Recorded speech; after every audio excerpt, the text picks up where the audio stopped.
Good morning, Kyle. Good morning, Ann. Let's start our show.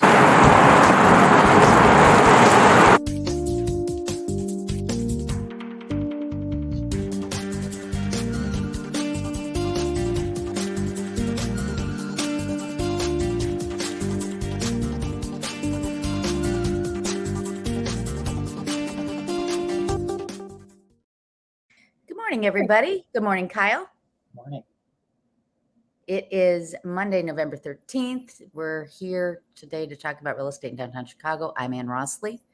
I'm with Kyle.harvey. We're with the Warner Gold Coast office. Do we have an echo? Are we okay? I may have done something. I increased the volume so that I could hear you. Oh, okay. We'll monitor it. This is a live show, everybody. So thanks for hanging with us. We are on our 124th episode, if you can imagine. I know. And it is my pleasure to see you every Monday morning as we almost every. A lot of Mondays. Today, folks, we're going to talk again about this groundbreaking lawsuit and the ramifications and how being a buyer, working with a buyer's agent is going to change radically over the next few months and years. And we're going to bring it to you before everybody else. But before we get to that, we're going to talk about statistics, right? Yeah, it's my favorite part of the week. Love a good stat. Okay. As always, we're talking the lakefront communities, South Loop to Edgewater, and those neighborhoods directly west. Houses. Median sales price for a single-family home is $1,308,000. It continues to rise. Currently, 291 homes are for sale. 106 are currently under contract, and 24 have closed in the first 12 days of the month. So not a lot. The number continues to go down. 3.8 months supply of homes for sales is inching up. You know, when it was crazy, we were down to like 1.5 to 2 months worth of inventory. But as everybody knows, about 5.5 to 6 months is a stable market. So we are still in a seller's market. Knowing the laws of supply and demand, then it's not a surprise that the median sales prices continue to inch up. All right, condos. Stable at $400,000 for median sales price for condos in our marketplace. Currently, 2,586 are for sale. This number is climbing a little bit. Yeah. 954 condos are currently under contract, and 187 have closed in the first 2 weeks of this month. 3.2 months worth of condos are on the market right now. And then let's look at the weekly snapshot. And I thought this was interesting. I'll take the coffee cup away. All right. So this is weekly for all of Midwest real estate data. This is our last week here on the far right. On the far left is the week 6 months ago. A couple things to point out. 6 months ago last year, so in other words, June of 2022, we hadn't yet seen the big bump in interest rates. So you can see the large number of properties that went under contract in the light green, and the blue is this year. So you'll see there was a significant difference on a week by week basis for the number of closings between June 22 and June 23. But as we get to November of 22 versus 23, they're pretty close to one another, right? Yeah. And then if you look at the two blue numbers, meaning 6 months ago, 23 versus today, 23, they're almost identical. June of 2023, 2129 properties closed. Last week, 2221 properties closed. With me on that? Yep. So we're settling into the new normal. Yep. All right, listings under contract. 6 months ago, blue to blue, 3314 during 6 months ago versus 2364. It's actually higher.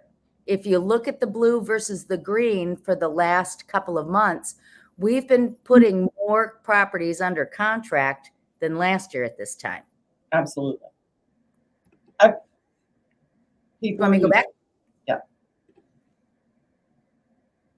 People are getting into it. Yep. Okay. All right. New listings. Again, we don't have as many new listings coming on as we did 6 months ago. And certainly look at the number of new listings in 2022 of June. Huge. Well, in June of 2022, so remember, let's cast ourselves back a year and a half ago. Interest rates started to inch up in April, May, and June, but sellers were still keen to sell and buyers were still keen to buy. And so it hadn't started to really settle in until the summer that, right. rates. And so that's when we start to see this downward trend in the greens. Yes. So yeah, absolutely. And with us, we're just sort of stable. Only the people who need to sell are selling. Right, right.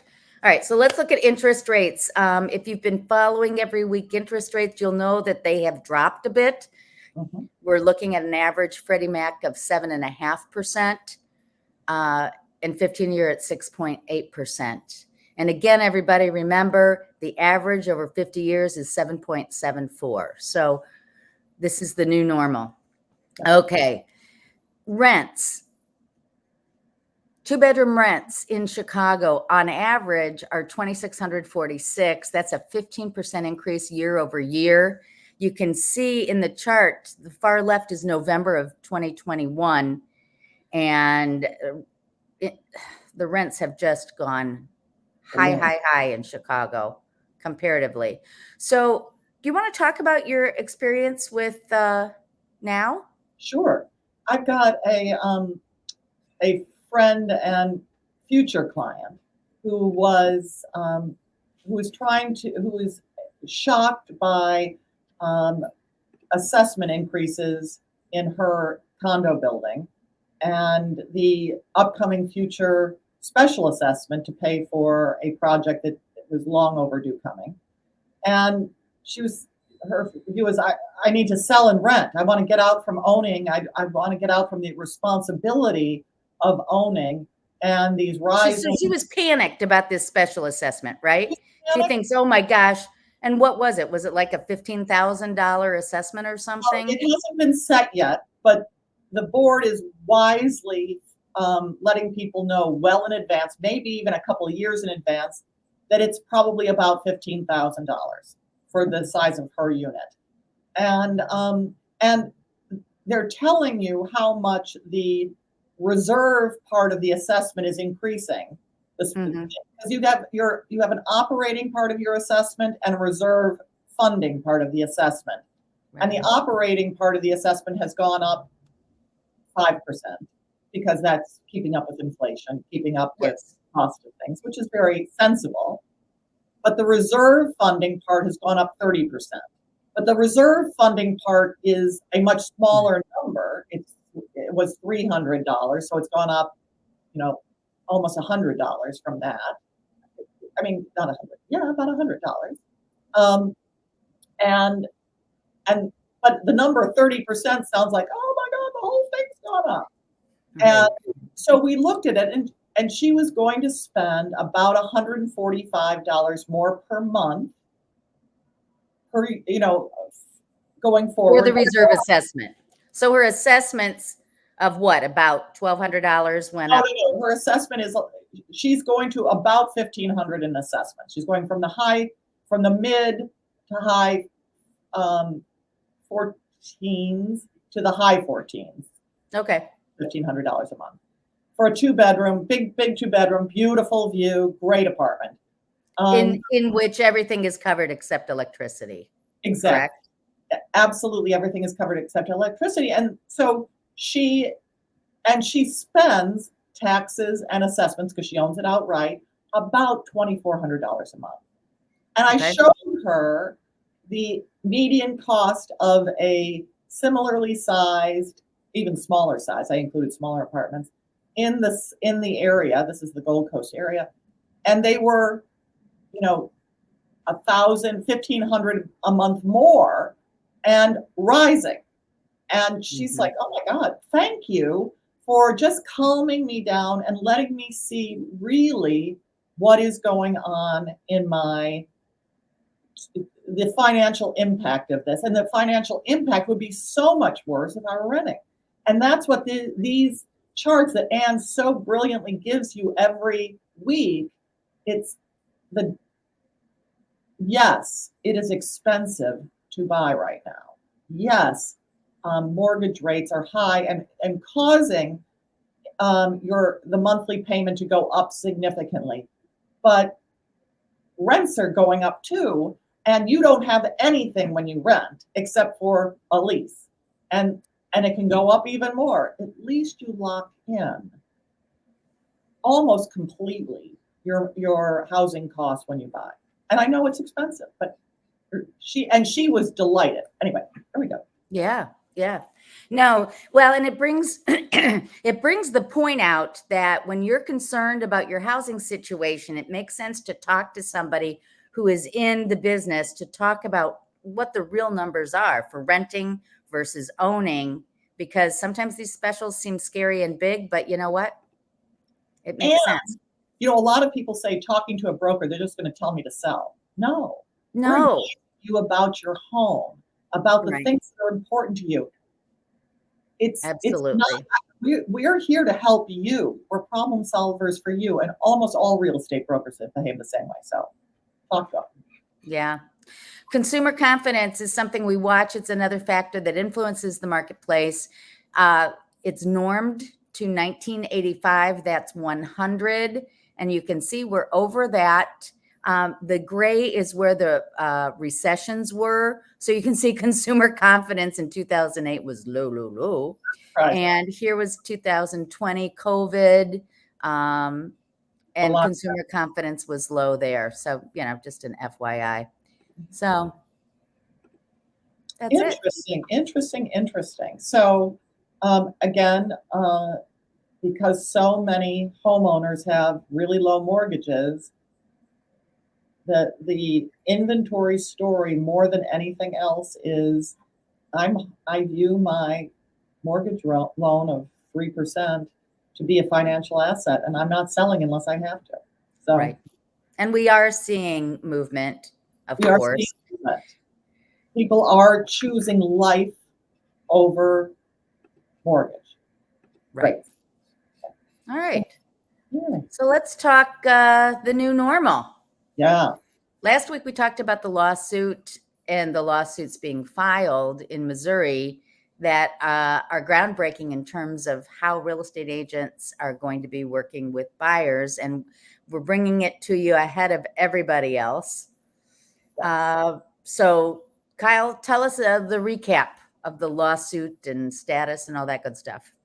So if you guys didn't watch last week, shame on you.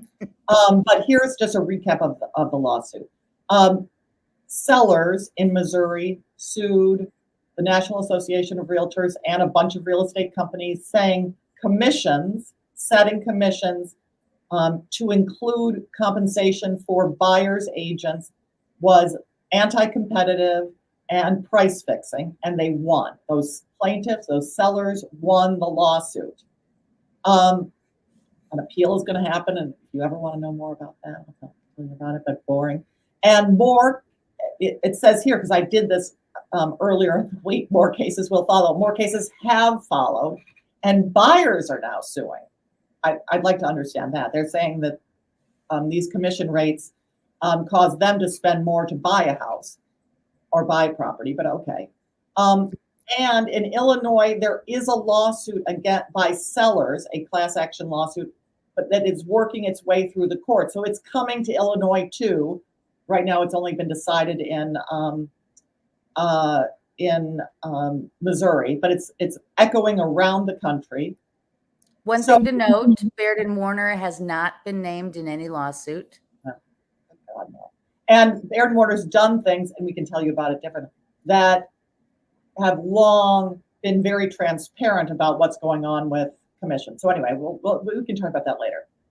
But so the new normal for sellers is sellers get to decide how much, if they're going to offer compensation to buyers brokers for doing the deal. It's effectively an offer to buyers saying, I'm going to pay your broker for you.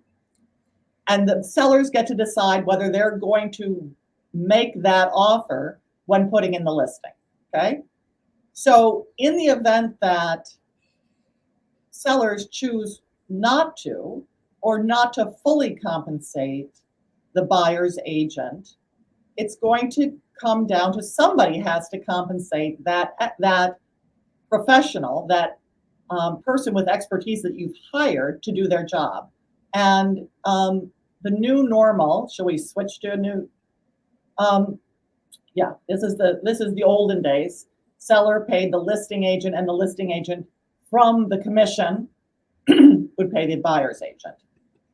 And that information is put into a listing on the MLS in a section that normally is only seen by agents, but going forward, that information will be apparent to consumers too, that information will be publicized and made available to, when I send you a listing through the internet, through the MLS, you'll be able to see that information.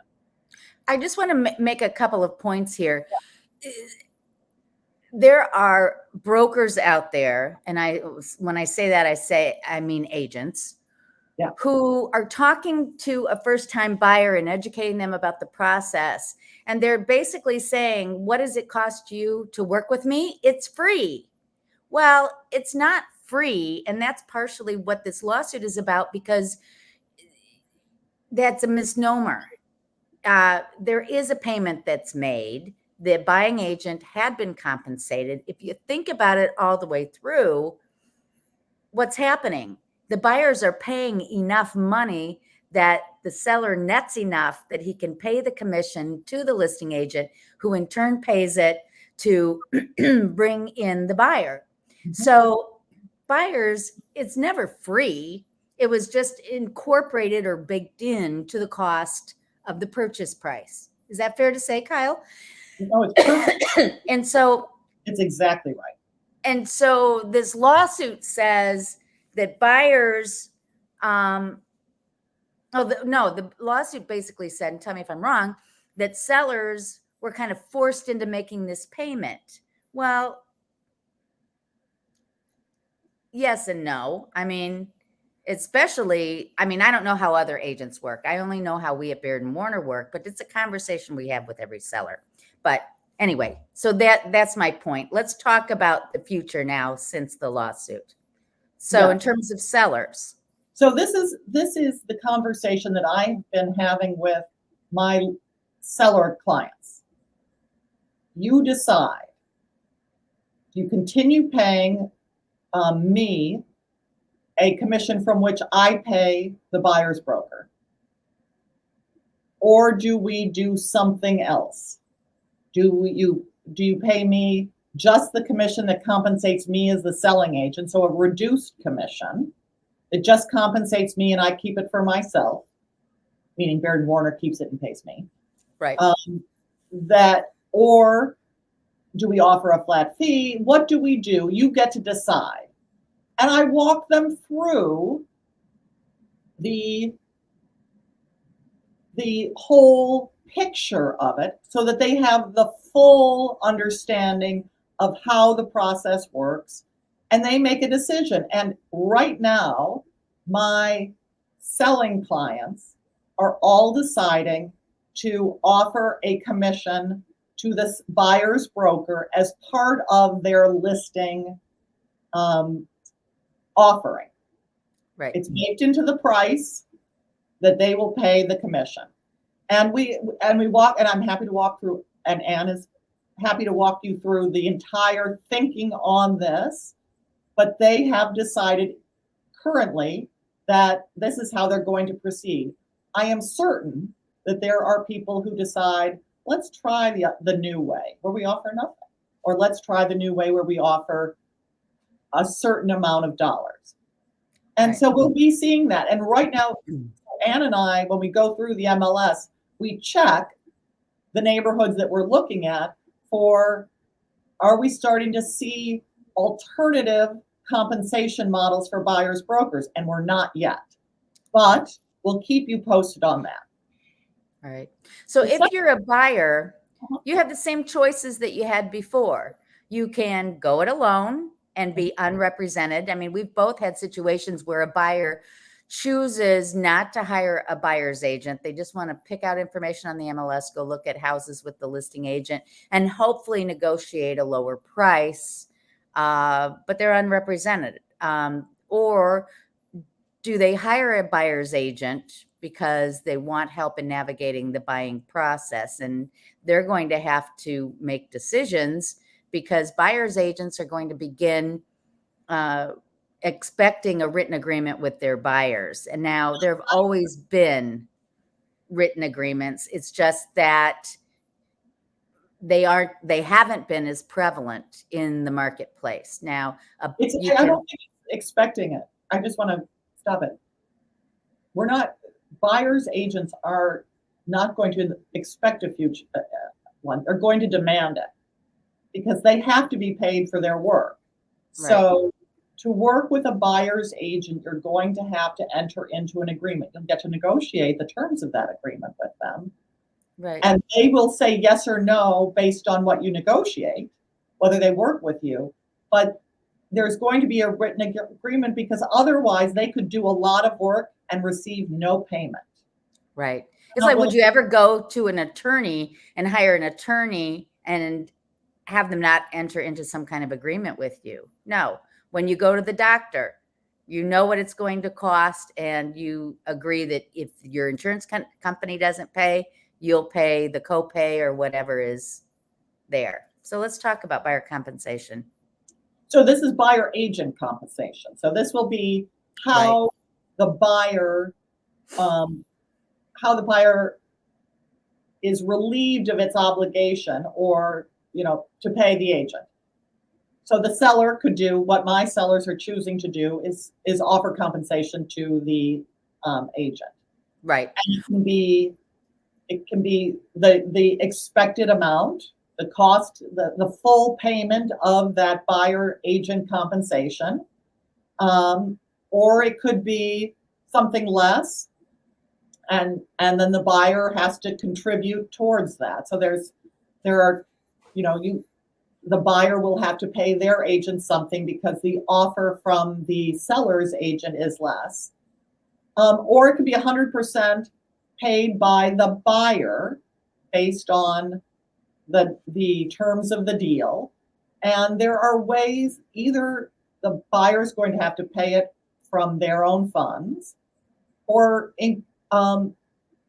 work towards a selling cost credit so that it comes out of the closing table, just like it is done now, but just without the seller paying it in the commission. They pay it out of the proceeds of the transaction. Right. And then there are lenders, and Key Mortgage, which is owned by Baird and Warner, is already paying attention to this because they are very sensitive to what buyers need.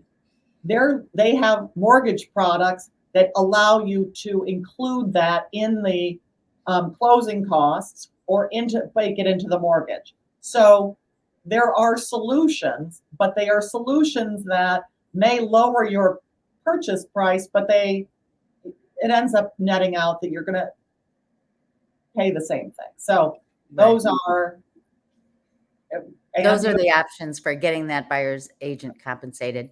Yeah. So, the public is going to say, what is the value of having a buyer's agent? Well, 90% of home buyers say they want an agent representing them in the most complex transaction of their financial lives. So people want to work with an agent. Why? There are lots of reasons. First of all, finding the right property, whether it's on the market or off the market. Using the real estate agent to leverage relationships to get access and to mitigate risks inherent in the transaction. So yes, so a buyer's agent does all of those things, plus, they know how to put together a deal that a seller is going to want. So a compelling offer, they know how to negotiate in a way that's not going to turn off the seller. They get you the best terms, and more than that, they help keep the deal on track. I cannot tell you how skittish buyers who are unrepresented can be, because they feel the weight entirely on themselves. They have nobody who's helping them think through, well, this is actually not something that's terribly risky, or this is risky, but here's how we mitigate these risks. So they have nobody helping them. Right. And then, of course, access to these needed resources, our relationship with Key Mortgage, other people have relationships with other lenders. We've got access to options for insurance. We've got great lawyer recommendations. You choose from them. We've got all these people who can support you and wrap around the deal with security, and again, the most important is keeping things in perspective. I'm going to tell you, in the 7 years that I've been a real estate broker, I've had people come in and say, I'm not represented. I've never done a deal with an unrepresented buyer. I have done it, but it's typically somebody who is very savvy, or an attorney who, wants to just represent themselves. I But find it's that rare, very rare. I find that unrepresented people can't make a decision. They really are not serious, and they can't figure it out. They lose track. Right. So it's interesting. Go ahead. So what's it going to be like going forward working with a buyer? First of all, we urge you, do not work with an agent unless you sit down and have a consultation with them from the get-go. Yes. Even think about it like an interview.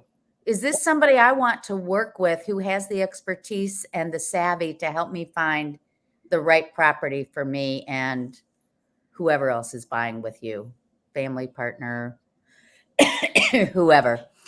And don't be afraid to get into that written agreement, because it's just like as if you're selling, who's going to do what. You're going to sit down, you're going to talk about the situation, what's going on in the marketplace. The buyer's agent will explain the process to you, talk about what your priorities are in finding a home. And together you'll craft a process for finding that property in terms of search alerts, in terms of how you're going to go about it. And keep in mind that buyer's agent is going to orchestrate showing events. It's no longer about going out and just looking at a property in a vacuum.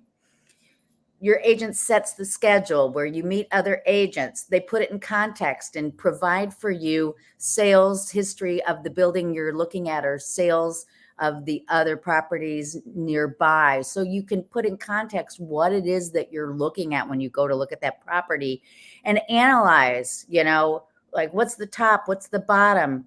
If I did this to the property, what's it worth? What's the health of the building, which we just talked about, et cetera, et cetera. Yeah. And these are all the things these are the best practices, and we talked about a compelling offer, negotiate for the win, manage all those things. But here's the thing. If your buyer's agent doesn't walk through all of this with you, how can you be sure that you're getting value for the compensation that they're going to ask you for? So this is why they're asking for compensation, and they will walk you through it at that initial consultation. So really spend time understanding if the person that you're proposing to work with knows what they're doing to get you through. These are all the things that a buyer's agent, a really competent buyer's agent, does for you, which is why when I talk to my sellers and say, this is why we want to compensate them, because you want an agent on the other side who's going to do these things for their client, because that's going to get you seller the best deal. You Absolutely want a right. competent buyer and buyer's agent on the other side. Absolutely right. All right, let's talk about some pretty properties. You've pulled some fun things up for us. Houses in the sweet spot. So these are houses that are on the market that I thought were sort of kind of great in the 1.2 to 1.4 price range. So this house is at, as it says below, 1930 West Grace. So this is that wonderful Roscoe Village, West North Center area. Looks like almost a 2-flat that they made into a single family home. It is in fact a 2-flat that they converted in 2013. So Okay. look how great it is. It was done in 2013. So it's 10 years old, but it looks good. It's handsome finishes, done in an eco-friendly way. So they chose eco-friendly features. They have energy efficient windows, tankless water heater, smart technology, landscape irrigation, and a rooftop garden. And of course, I always show the basement. They had a nice mudroom that I thought was gorgeous. So, but here's the thing, which I thought was interesting, and you're about to see more of this. Listings are now touting their environmental credentials, talking about the savings that they have, the green features, and the house at the end is going to really show that. So nice, pretty garden and a separate garage. This is 2430. Oh, oopsie, let's go back and tell you how expensive that house was. That was 1.350 for that cute house at 1930 West Grace. This is 2432 North Mozart in Logan Square, and it's at 1.399, so just under $1.4 million. And it is open concept on the first floor. It's a little bit smaller. This is only 3,500 square feet. The other one was 3,700 square feet. But a nice open concept. If you're into open concept, this house is open. And I thought that was such a pretty main bedroom. Didn't you think? That's lovely. And that little area keeps going, and they make that the office. And of course, the basement. I was disappointed that neither one of these two first buildings had a bar, because this is Chicago, and our basement have bars, people. But there you go. And there are heated floors in the bathroom for this. So, and they excavated that basement before it was just one of those storage basements, and they excavated that to be a nice deep basement. So that is on the market, a pretty house in Logan Square. That's sort of on the high end of Logan Square, wouldn't you agree? Yeah. Okay. So 2440 West Ohio is Smith Park. And this is a LEED certified 3-story, 5-bedroom, 3.1 bath house that is about 4,200 square feet. And you can see that they built at least 2 of these houses that look like this. And they're surrounded by all the other kind of older houses in the Smith Park area. And this is just $100 under 1.4 million. So 1.4 million. And but it's got all the green features. It's a much more modern house. It was built modern and very open concept, as you'll see from these pictures. Pretty. So this is an example of, if you were buying in Roscoe Village, you get a smaller home if it's done right, vintage, rehab, because a new house in that neighborhood would be much more than the median sales price. Yes. Or you can come to a location like Smith Park, where they build brand new, LEED certified, get, all the bells and whistles, but it's in a totally different neighborhood, more of a gentrifying. Wouldn't you say that Smith Park is getting quite hot as a neighborhood? Yeah. It is. Yeah. So the other houses were all built in the the first one was 1905, and the second one was 1898. This one was built in 2016. Yeah. So that is a bar. It's not played up. There you go. I think, and you get the lower level with the high ceilings when you buy new construction, of course. Yeah. And the walkout. So this has beautiful roof tech features as their main outdoor fun space, but it also has a pretty outdoor patio leading to the garage. So you see the space between the house and the garage is small, but there's that pretty outdoor patio that you can right. spend time on. Very cool. So that is those are properties that you can have today at the median sales price. All right. Well, thanks, Kyle, for putting those together. Thank you, everybody, for watching Monday Morning Coffee with Kyle and Ann. We are very happy to chat real estate anytime, anywhere.